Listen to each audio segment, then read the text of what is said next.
ಇತರರಿಗೆ ನಿನ್ನ ಮೇಲೆ ಪ್ರೀತಿ ಇಲ್ಲದಿದ್ದಾಗ ನೀನು ಎಷ್ಟೇ ಹಂಬಲಿಸಿದರೂ ವ್ಯರ್ಥವೇ.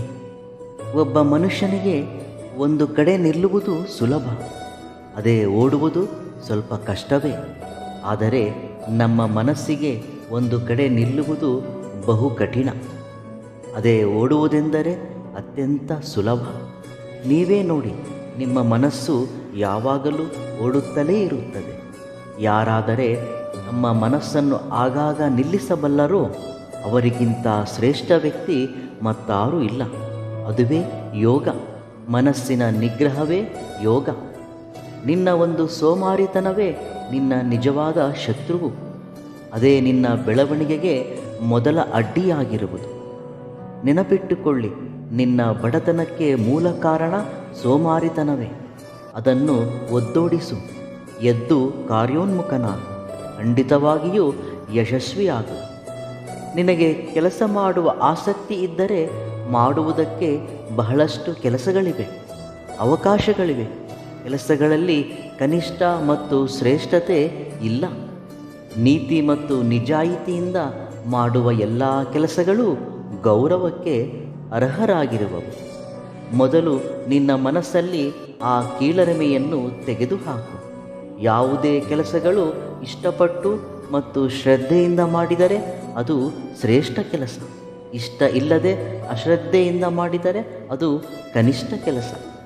ಇಂದು ನೀನು ಶ್ರದ್ಧೆಯಿಂದ ಮಾಡುವ ಕೆಲಸ ಮುಂದೊಂದು ದಿನ ನಿನ್ನನ್ನು ಎತ್ತರಕ್ಕೆ ಕೊಂಡೊಯ್ಯುತ್ತದೆ. ನಿನ್ನ ಹತ್ತಿರ ಎಷ್ಟೇ ಸಂಪತ್ತು ಇದ್ದರೂ ಮತ್ತು ಶಾರೀರಿಕವಾಗಿ ಎಷ್ಟೇ ಬಲ ಹೊಂದಿದ್ದರೂ ಮಾನಸಿಕ ಪ್ರಶಾಂತತೆ ಒಂದು ಇಲ್ಲದಿದ್ದರೆ ಎಲ್ಲ ಇದ್ದರೂ ವ್ಯರ್ಥವೇ. ನೀವು ಜೀವನದಲ್ಲಿ ಪ್ರಶಾಂತವಾಗಿ ಇರಬೇಕೆಂದರೆ ಅನಗತ್ಯವಾಗಿ ಯಾವುದನ್ನೂ ಅಂಟಿಸಿಕೊಳ್ಳಬೇಡಿ. ಹಾಗೆ ಕೆಲಸಕ್ಕೆ ಬಾರದ ವಿಷಯಗಳಿಗಾಗಿ ತಲೆಕೆಡಿಸಿಕೊಳ್ಳಬೇಡಿ.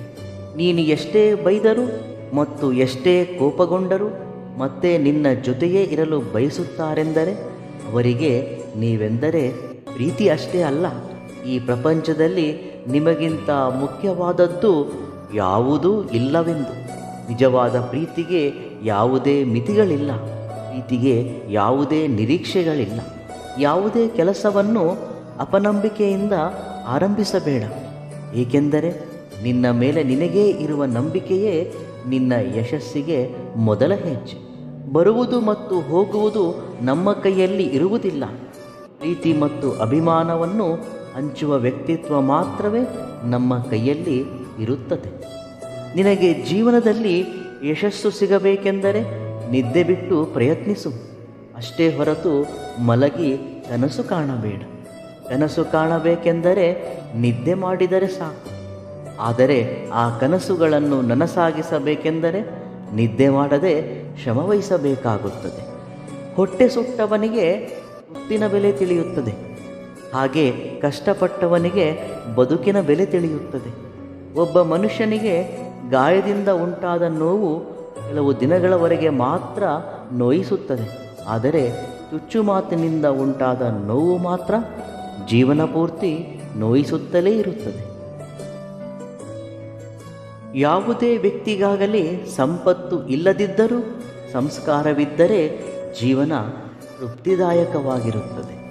ಅದೇ ಸಂಪತ್ತು ಇದ್ದು ಸಂಸ್ಕಾರ ಇಲ್ಲದಿದ್ದರೆ ತನ್ನ ಜೀವನದಲ್ಲಿ ತನ್ನನ್ನು ಬಿಟ್ಟು ಮತ್ತಾರೂ ಇರುವುದಿಲ್ಲ. ಅದಕ್ಕೆ ಸಂಪತ್ತಿನೊಂದಿಗೆ ಸಂಸ್ಕಾರವೂ ಇರಬೇಕು. ನೀವು ಇರುವುದನ್ನು ನಿರ್ಲಕ್ಷಿಸುತ್ತಾ ಮತ್ತು ಇಲ್ಲದಿರುವುದಕ್ಕಾಗಿ ಹಾಹಾಕಾರ ಪಡುವ ದಿನಗಳೆಲ್ಲ ನೀವು ಸಂತೋಷವಾಗಿರಲು ಸಾಧ್ಯವಿಲ್ಲ. ಧೈರ್ಯವಂತ ಜೀವನದಲ್ಲಿ ಒಂದು ಬಾರಿ ಮಾತ್ರವೇ ಮರಣಿಸುತ್ತಾನೆ, ಆದರೆ ಹೇಡಿ ಮಾತ್ರ ತಾನು ಭಯಪಡುವ ಪ್ರತಿ ಸಂದರ್ಭವೆಲ್ಲ ಮರಣಿಸುತ್ತಲೇ ಇರುತ್ತಾನೆ. ಧೈರ್ಯವೆಂದರೆ ಜೀವನದಲ್ಲಿ ಏನಾದರೂ ಭಯಭೀತಿಗೊಳ್ಳದಿರುವುದೇ. ಯಾವುದೇ ವ್ಯಕ್ತಿಗೆ ತನ್ನ ಪ್ರಧಾನ ಶತ್ರುವು ಅವನ ಭಯ. ಭಯ ಅನ್ನುವುದು ಇಲ್ಲದಿರುವ ರೋಗವನ್ನು ತಂದೊಡ್ಡುತ್ತದೆ. ಅದಕ್ಕಾಗಿ ಏನಾದರೂ ಸರಿ ಧೈರ್ಯದಿಂದ ಇರುವುದನ್ನು ಮರೆಯಬೇಡ. ಯಾವಾಗಾದರೆ ಒಬ್ಬ ಮನುಷ್ಯ ಅಧಿಕವಾಗಿ ಕೇಳುವುದನ್ನು ಅಭ್ಯಾಸ ಮಾಡಿಕೊಳ್ಳುತ್ತಾನೋ ಆಗಲೇ ಅಧಿಕವಾಗಿ ಕಲಿಯುತ್ತಾನೆ. ಗೆಲ್ಲದೇ ಇರುವುದೇ ಸೋಲಲ್ಲ, ಮತ್ತೆ ಮತ್ತೆ ಪ್ರಯತ್ನಿಸದೇ ಇರುವುದೇ ನಿಜವಾದ ಸೋಲು.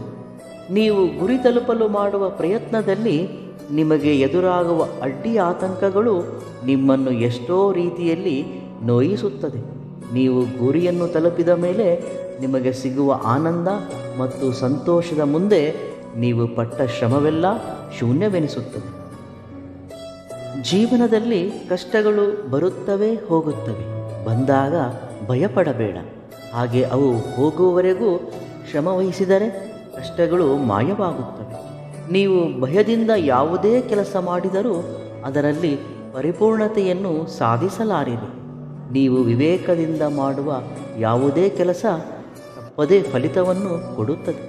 ಬಾಲ್ಯದಲ್ಲಿ ಶಾಲೆಯಲ್ಲಿ ಕಲಿತ ಪಾಠಗಳನ್ನು ಮರೆಯಬಹುದೇನು, ಆದರೆ ಕೆಲವರು ನಿಜ ಜೀವನದಲ್ಲಿ ಕಲಿಸಿದ ಗುಣಪಾಠಗಳನ್ನು ಮಾತ್ರ ಯಾವತ್ತೂ ಮರೆಯಲು ಸಾಧ್ಯವಿಲ್ಲ. ಭಗವಂತನ ನಿರ್ಣಯ ಬಹಳ ವಿಚಿತ್ರವಾಗಿರುತ್ತದೆ. ಇಂದು ಯಾರನ್ನಾದರೆ ನಾವು ಕೀಳಾಗಿ ನೋಡುತ್ತೇವೆಯೋ, ಮುಂದೆ ಒಂದು ದಿನ ನಾವು ಅವರ ಮುಂದೆ ಕೈಮುಗಿದು ನಿಲ್ಲುವ ಹಾಗೆ ಮಾಡಬಲ್ಲನು. ಎಲ್ಲರನ್ನೂ ಗೌರವಿಸು.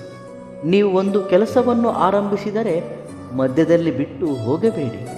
ಫಲಿತದ ಬಗ್ಗೆ ಯೋಚಿಸದೆ ಕೆಲಸವನ್ನು ಪೂರ್ತಿಗೊಳಿಸುವಲ್ಲಿ ನಿರತರಾಗಿ. ಅದೃಷ್ಟ ಬೇಕೆಂದರೆ ಕಾಯಿರಿ, ಅವಕಾಶಗಳು ಬೇಕೆಂದರೆ ಸೃಷ್ಟಿಸಿಕೊಳ್ಳಿ.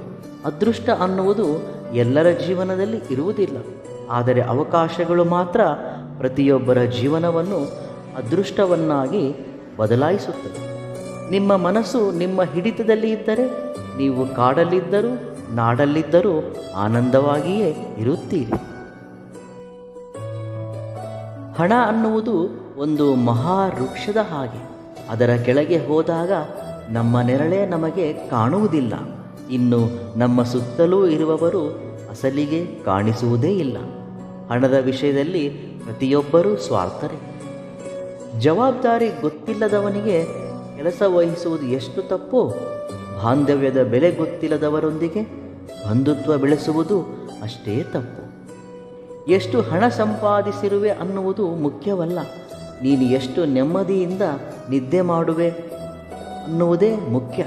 ಹಣವನ್ನು ಎಷ್ಟೇ ಸಂಪಾದಿಸು ಅಥವಾ ಎಷ್ಟೇ ಕಳೆದುಕೊಳ್ಳು, ಆದರೆ ನಿಮ್ಮ ವ್ಯಕ್ತಿತ್ವವನ್ನು ಮಾತ್ರ ಯಾವತ್ತೂ ಕಳೆದುಕೊಳ್ಳಬೇಡ. ಇವೆಲ್ಲವುಗಳಲ್ಲಿ ನಿಮಗಿಷ್ಟವಾದ ಸೂಕ್ತಿಯನ್ನು ಕಾಮೆಂಟ್ ಮುಖಾಂತರ ತಿಳಿಸಿ. ವಿಡಿಯೋ ಇಷ್ಟವಾದಲ್ಲಿ ಸಬ್ಸ್ಕ್ರೈಬ್ ಮಾಡಿ ಮತ್ತು ಲೈಕ್ ಮಾಡಿ. ಧನ್ಯವಾದಗಳು.